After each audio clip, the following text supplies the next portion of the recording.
conhecimento em matemática e estatística é vital para gerar desenvolvimento e riqueza em qualquer país. Infelizmente, o Brasil ainda apresenta uma grande defasagem na formação de profissionais nessas duas áreas em relação ao mercado. Para sabermos mais como é possível superar esse problema, nós vamos conversar com o professor de matemática da ESAG UDESC, Marcelo Ribeiro Martins, e o professor de estatística, também da ESAG UDESC, Rafael Tesa. Sejam bem-vindos ao nosso programa e muito obrigado pela participação aqui hoje.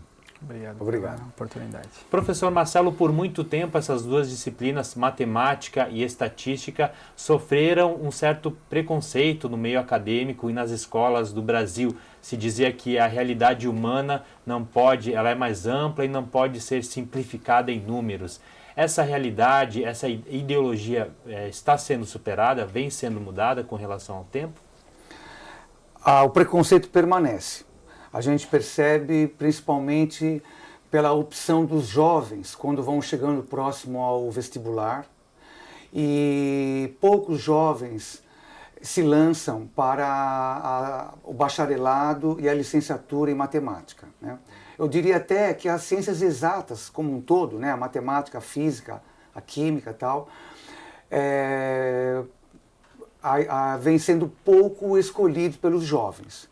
Então você tem razão, há um preconceito, isso aí está ligado, é algo cultural, né? É algo que foi sendo alimentado ao longo dos anos, mas está ligado, sem dúvida, à baixa valorização do profissional, né? E também, talvez, pelo nosso ensino fundamental, ter algumas deficiências, acaba dificultando essa base do aluno. O senhor falou que é um problema cultural, mas também não seria uma deficiência na didática, na forma como a matemática e a estatística é ensinada? Sem dúvida. Você tocou num assunto que eu particularmente, após mais de 30 anos em sala de aula, eu tenho convicção de falar sobre isso. O professor de matemática, ele não pode ensinar a matemática pela matemática, a matemática pura. Ele precisa ajudar o aluno a fazer essa ponte com a realidade, com o cotidiano, tornar a matemática um pouco mais fácil de ser digerida. Trazer exemplos, fazer a ponte com a realidade, trazer exemplos, mostrar como a matemática ela pode ser usada no cotidiano, é isso? Exatamente. Afinal de contas, nós estamos recheados de números, né? Por todos os lados, né? Jornais, a gente assiste um telejornal, aparece um gráfico, a gente vê um jornal, aparece uma porcentagem, a gente vai fazer uma compra no comércio, você encontra lá taxa de juros, você encontra a matemática financeira. Então, se nós soubermos, né, fazer, não só os professores, mas os pais também, com seus filhos, se nós soubermos fazer essa ligação com a realidade, a gente ajuda a entender a matemática. Professor Rafael, no que acarreta na vida do cidadão e também na vida da sociedade brasileira como um todo essa deficiência no ensino e no aprendizado da matemática e da estatística? Principalmente, né, falando um pouco da parte de estatística, é que a estatística ela é a ciência, talvez a ciência mais cotidiana que nós temos, porque ela trata com aleatoriedade, com previsão, com coleta de dados, com análise de dados. Então, o fato de você não saber, o indivíduo não saber interpretar dados, por exemplo, não saber entender um gráfico, por exemplo, não saber entender se aquela informação é uma informação completa ou se é uma informação manipulada. Por exemplo, atualmente nós tivemos o processo eleitoral e nós tivemos várias informações numéricas expostas pelos candidatos.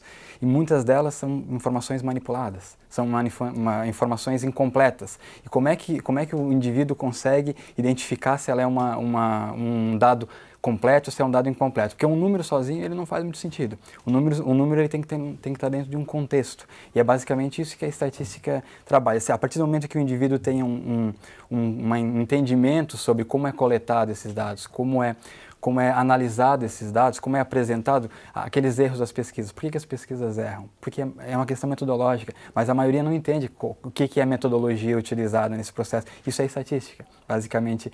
Se não tem esse conhecimento anterior, não tem esse conhecimento, por exemplo, no ensino fundamental, não tem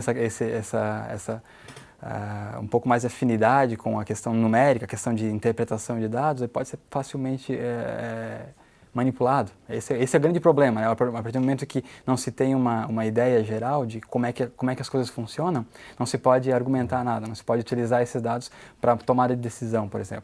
Até como o professor Marcelo comentou sobre a questão de planejamento financeiro. Se você não conhece os dados, se você não consegue fazer uma análise de previsão, por exemplo, futura, você não consegue fazer uma prospecção de taxa de juros, por exemplo. Você não consegue entender o que significa uma taxa de juros. Você não consegue identificar quais são os riscos envolvidos numa ação, por exemplo.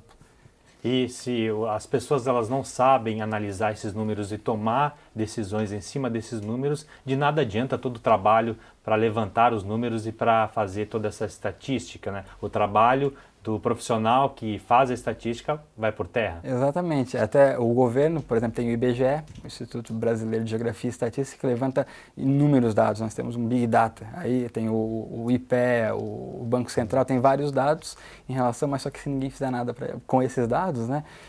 Muito pelo contrário, a gente pode inclusive gerar alguns vieses nas análises que vão gerar políticas públicas erradas, vão gerar comportamentos dificultosos. Por exemplo, só um exemplo da estatística, saber que o brasileiro vive em média 73,8 anos. Essa é a média nacional.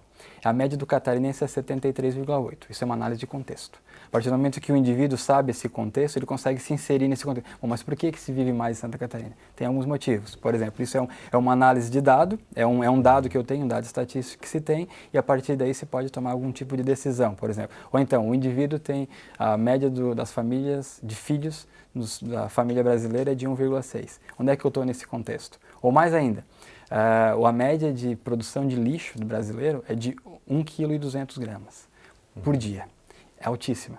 É mais alto. Aí eu coloco isso num contexto, comparando com países europeus, por exemplo, é superior ao de países europeus. Isso é um problema. Isso é um problema que, a partir do momento que o indivíduo sabe disso, que ele toma consciência de que, 1,2 kg é muita coisa. Mas isso é média. Nem todo mundo produz isso. Tem gente que produz mais, tem gente que produz menos. Aí vem o conceito de média. O que é média? O que é desvio padrão?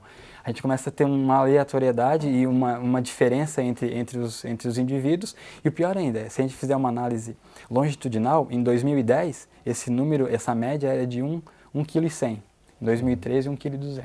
Em 2015, talvez isso mantenha-se aumentando. Então, quer dizer, isso é uma análise de séries. Esse conhecimento tem uma influência direta no comportamento das pessoas, né? Professor Marcelo, a gente sabe que no Brasil a gente tem uma deficiência muito grande em algumas profissões, como é o caso dos engenheiros, né?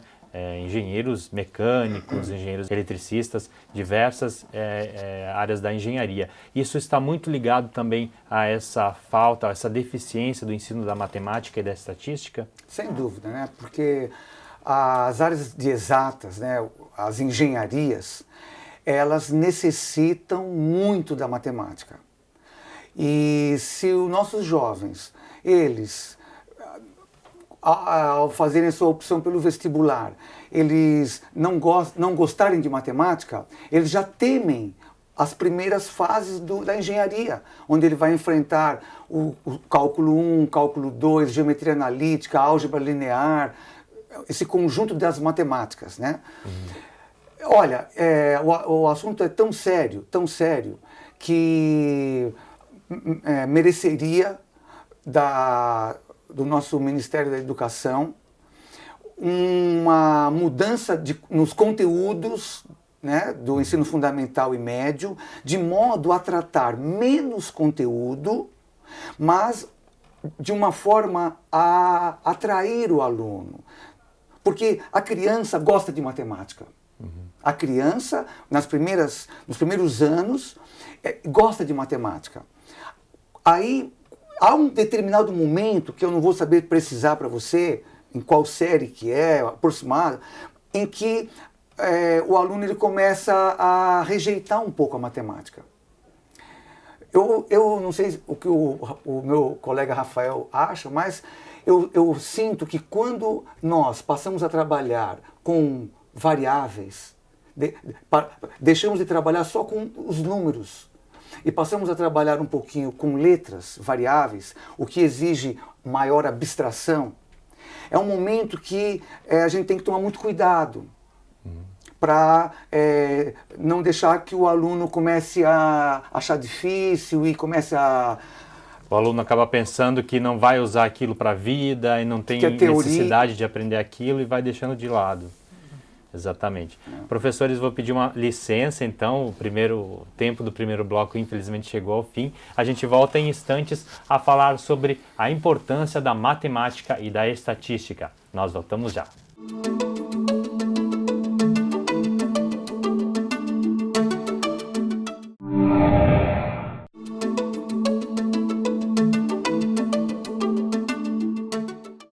Estamos de volta com Conexão Pública, hoje falando sobre a importância da matemática e da estatística na educação e no cotidiano das pessoas. Nossos entrevistados são o professor de matemática da ESAG UDESC, Marcelo Ribeiro Martins, e o professor de estatística, também da ESAG UDESC, Rafael Teza. Professor Marcelo, já no segundo bloco, o senhor falou um pouco sobre o que pode ser feito para modificar essa realidade no Brasil, essa dificuldade dos jovens e das crianças em aprenderem matemática. O senhor falou um pouco da importância de se modificar a didática. Além disso, o que pode ser feito? Como eu estava dizendo, as crianças gostam de matemática. Se elas já têm uma natureza de gostar de aprender novidades, nós temos que aproveitar isso. Eu acredito que os professores de matemática, eles devem, através de exemplos, né, muitas vezes jogos. Hoje nós temos recursos aí na internet, onde você encontra jogos que associam conceitos de matemática. Né? Se você me permitir, nós temos aí um endereço muito interessante, tudo gratuito, www.khanacademy.com. E lá os professores, os alunos vão encontrar milhares de vídeos gratuitos sobre matemática, todos já traduzidos para o português. Então, há muitos recursos, né? Eu acredito que o professor deve procurar, então, deixar aquela matemática mais teórica, mais dos livros, deixar um pouquinho, não dar tanta importância para isso, principalmente nas primeiras séries, e procurar trazer um pouquinho mais para a realidade, para o cotidiano do aluno. E aí eu lembro de Paulo Freire, educador brasileiro, que já falava isso há décadas atrás. Nós temos que recuperar Paulo Freire. E, para encerrar, eu acredito que a gente pudesse, em termos de país, diminuir um pouco o conteúdo que é colocado para os alunos no ensino fundamental e médio e priorizar 3 áreas que eu considero que todos os cidadãos devem ter uma boa noção: matemática financeira, geometria e probabilidade e estatística, pois elas estão no nosso dia a dia. Por que essas 3 áreas são importantes, professor? Por que o senhor avalia que essas 3 áreas são fundamentais para que o cidadão ele entenda e possa ter uma vida social melhor? O país está crescendo, o Brasil está melhorando, nós já somos a 8ª economia do mundo. Nós temos um calcanhar de Aquiles, é a educação. Nós precisamos da matemática financeira tanto para o indivíduo como pessoa física, como também o Estado, como as empresas. A matemática financeira ela é fundamental. Inclusive para a questão de economia doméstica, para administradores de empresa. O brasileiro é o cidadão do mundo que paga os maiores juros do mundo. E não sabe calcular juros muitas vezes. Porque muitas vezes não se debruça sobre alguma proposta e a perder de vista, né? E não percebe o quanto ele está pagando a mais comparando com o valor à vista. A geometria, ela tem um papel fundamental, Gutierrez, porque olha que coisa linda, eu fico até emocionado. A geometria, nós partimos do ponto da reta e do plano e conseguimos ir edificando a geometria com os alunos da 7ª série, 6ª série, até chegarmos toda a geometria euclidiana, até chegarmos na geometria espacial, que é assunto do terceiro ano do ensino médio. Então, além de ser um assunto de geometria ser bem prático, estar no dia a dia, também é muito educativo. E o terceiro assunto que eu falei, probabilidade e estatística, eu acho que é uma das aplicações mais bonitas da matemática, e eu vou deixar para o meu colega Rafael falar um pouquinho da importância dessa área. Exatamente. Professor, como é que esses assuntos são tratados hoje na universidade, inclusive? Vocês têm aí projetos de ensino, pesquisa e extensão também, que entram essa questão da matemática e da estatística. Como é que eles são trabalhados? Basicamente a gente pode levantar 3 níveis de importância da estatística. O primeiro é da pesquisa. Pesquisa científica, não dá para fazer pesquisa científica sem um método científico.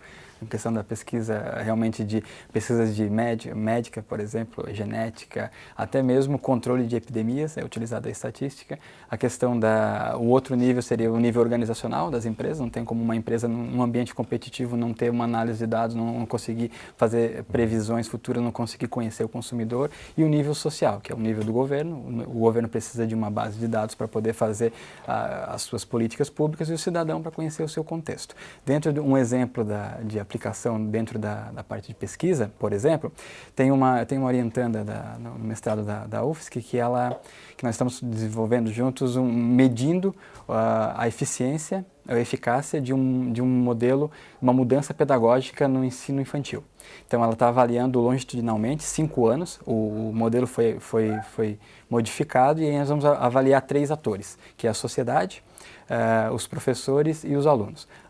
Os professores vão ser avaliados por um questionário para identificar qual foi a percepção deles em relação à mudança nesse processo pedagógico. A sociedade seriam os pais, como os pais identificam essa mudança, como eles percebem essa mudança no aprendizado dos filhos, e a criança, por fim, o principal ator nessa história é o seu desempenho. Em 2009, por exemplo, que a gente vai pegar o primeiro ano, e em 2015.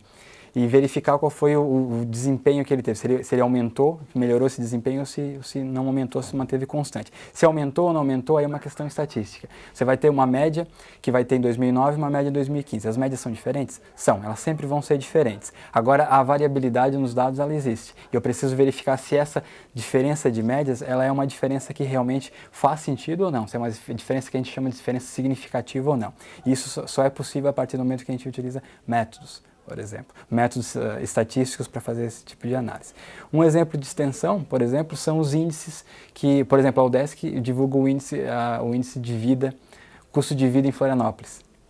Esse é um exemplo de projeto de extensão que utiliza estatística, que é um levantamento e é uma estimativa do custo de vida em Florianópolis, por exemplo. Exatamente, e essa estatística é muito importante também nos projetos de pesquisa, que o Brasil comparando com outros países, é muito deficitário, né, professor? Precisa melhorar muito nessa área. Sim, a gente precisa de um pouco mais de investimento, sem dúvida nenhuma. Por exemplo, precisamos de mais cursos de estatística. Como a gente estava conversando ainda há pouco, Santa Catarina não tem nenhum curso de estatística pura, né, para a gente poder trabalhar exatamente essa questão metodológica, né? Por exemplo, muitos erros que aconteceram nas pesquisas de eleição que a gente verificou esse ano foram erros devidos à metodologia, a erros estatísticos. A estatística, na verdade, está correta, agora a aplicação da estatística é incorreta. Esse é o grande problema, né? O senhor falou que Santa Catarina não tem cursos de estatística. Como é que funciona? A estatística, ela está ligada aos cursos de matemática hoje no estado.